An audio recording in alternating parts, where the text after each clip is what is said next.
physics Sarthi, Madhumita Mukherjee. I promise a better scoring in your physics. चलो अभी हम question number 4 देखते हैं। तो मेरा 2011 का question number 4, a particle executes a simple harmonic motion of time period t. Find the time taken by the particle to go directly from its mean position to half the amplitude. आपका option is t/2, B option is t/4, C option is t/8 and D option is t/12। ये वाला जो question है ना, आज तो मैं दिखा दूंगी सॉल्व करके, लेकिन आप याद रखोगे। हाँ, ये वाला क्वेश्चन बहुत बहुत इम्पोर्टेंट है, बहुत इम्पोर्टेंट है। आपका एक सिंपल हार्मोनिक मोशन हो रहा है एक पेंडुलम मान लीजिए, कोई बात नहीं। ए particle executes a simple harmonic motion of period t। एक इधर एक पार्टिकल है, वो सिंपल हार्मोनिक मोशन बना रहा है विद टाइम पीरियड t। तो t टाइम में वो कितना डिस्टेंस कवर करता है? 4a। अगर a है, टोटल एम्पलीट्यूड अगर a है, ठीक है, a ले लो, टोटल एम्पलीट्यूड इज a। तो बोला है a/2 जाने में, मीन पोजीशन टू a/2 जाने में उसका कितना टाइम लगेगा? दिस इज द क्वेश्चन समझ में आया? A particle execute simple harmonic motion of period t. Find the time taken by the particle to go directly from its mean position to half the amplitude.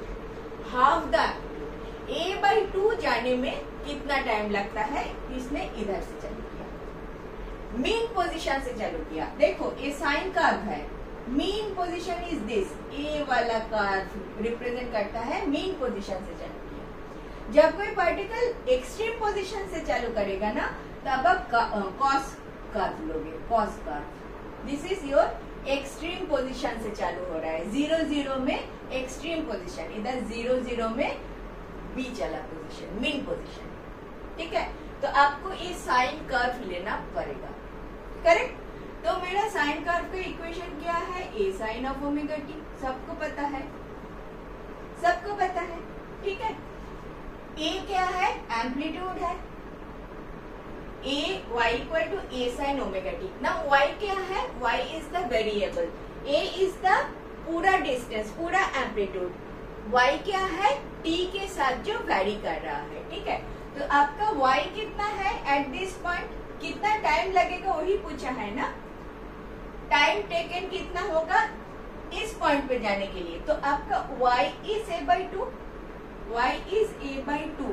This is तो a constant. Sine time period दे दिया तो omega के लिए 2π/t तुम लिख सकते हो इंटू t। ए t तुमको निकालना है, तुम्हारा y इज a/2।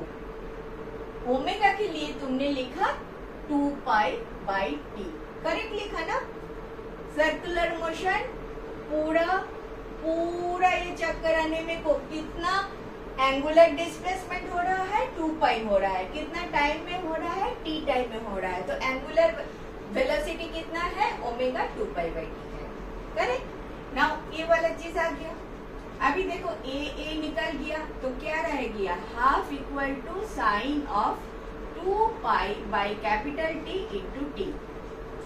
हाफ के लिए half sine of 30 degree equal to half, आप जानते हो sine 30 degree equal to half, ये आप जानते हो, जानना चाहिए, यू नो दिस।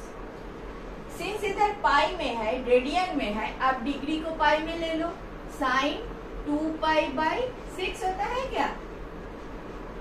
π/6 होता है। पाई मतलब क्या? 180 डिग्री। पाई क्या होता है? पाई means 180 degree.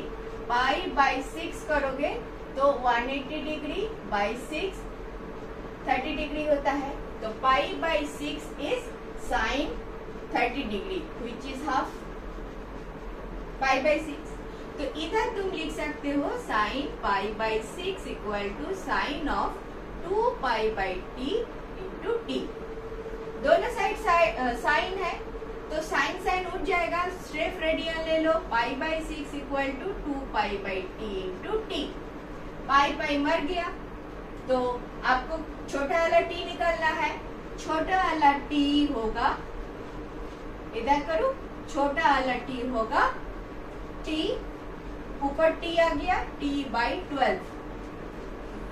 T by 12 is your correct answer. समझ में आया मैंने कैसे किया? और आप याद रखोगे ए आधा डिस्टेंस जाने में टी बाई 12 लगता है, पूरा चक्कर आने में टी टाइम लगता है, इतना जाने में टी बाई 12 लगता है। गड़बड़ मत करो। आप क्या करोगे पता है? टी पूरा लगता है, इधर जाने में टी बाई 2 लगता है, इधर जाने में टी बाई 4 कर दोगे। मत करो। ये धीरे धीरे इसका स्पीड कम होते जाता है, कम होके। This is a variable speed, constant speed नहीं है, वेरिएबल स्पीड। इधर सबसे ज्यादा जाते जाते जाते जाते इधर स्टॉप हो जाता है, वेरिएबल है। आप ए वाला जो मैंने किया इसको टी बाई 12 याद रखोगे, बहुत कम में आता है।